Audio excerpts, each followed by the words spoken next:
ស្មៅកិលេសឬក៏ស្មៅតណ្ហាពាក្យថាស្មៅនោះរសចាក់ស្រេះណាស់លោកអ្នកចាក់ស្រេះស៊ីញ៉ាញនៅនឹងឯងស្មៅបាទអរគុណចំពោះក្មួយដែលបានគ្រប់គ្រងអ៊ីឡូនេះខ្ញុំនឹងអញ្ជើញលោកអ្នកមកមើលលេខត្រង់968ថារងើកជាអ្នកប្រសាទគឺអង្គត់អស់ឬអង្គត់ឈូងដែលឆេះកាត់រងគុំអិតអណ្ដាតគេថារងើកភ្លើងអិតហុយអិតផ្សេងទេរងើកភ្លើងនោះបាទផេះលេខ700ផេះអ្នកប្រសាទគឺសំណុះដែលភ្លើងឆេះសោះជាផុងនេះបើមានខ្យល់ប៉ះប្រាគាត់ជាហុយហើយលោកអ្នកប្រកាសជាហុយហើយទេនេះផេះទេណាបាទដល់113ខ្យល់នេះជាអ្នកប្រសាទគឺសហភាវៈដែលផាត់ទៅមកតាមធម្មតាលោកគេថាតាមធម្មតាលោកគឺរំជួយអាកាសបាទខ្យល់នេះមានច្រើនយ៉ាងឈ្មោះច្រើនណាស់ពាក្យថាខ្យល់ប៉ុន្តែនេះខ្ញុំនិយាយពីខ្យល់ដែលស្លូតដែលនៅក្នុងរូបកាយមនុស្សដូចជាខ្យល់គោខ្យល់ចាប់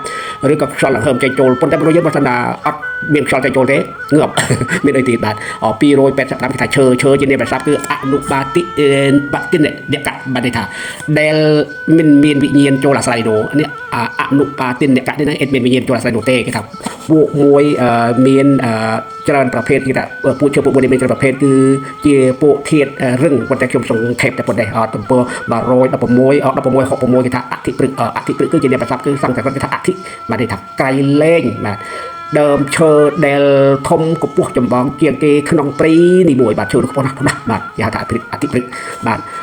1461ថាស្មៅជាអ្នកប្រសាទគឺពួកមួយដែលដុះឯងលើផែនដីឬក៏ក្នុងទឹកគេហៅថាទិន្នជាតិដែលពួកទិន្នជាតិដូចជាតកូលទេជាដើមតែមិនមែនវើទេ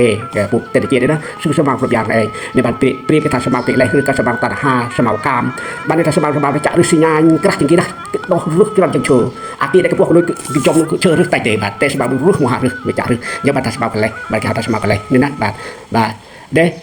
ប៉ុន្តែជិះវាគាត់ពីកញ្ចល់ដែរបើដើមឈើប៉ះកញ្ចល់បាក់បោកណាលោកអ្នកកញ្ចល់ឈើដែលខ្ពស់ណាកញ្ចល់វាបាក់បោកគួយបាក់មេបាក់អីបាទអរគុណចំពោះលោកអ្នកដែលបានតាមទស្សនាវីដេអូរបស់ខ្ញុំបាទអរគុណបាទនេះមកពីខ្ញុំអត់ចេះប្រើអានេះសញ្ញា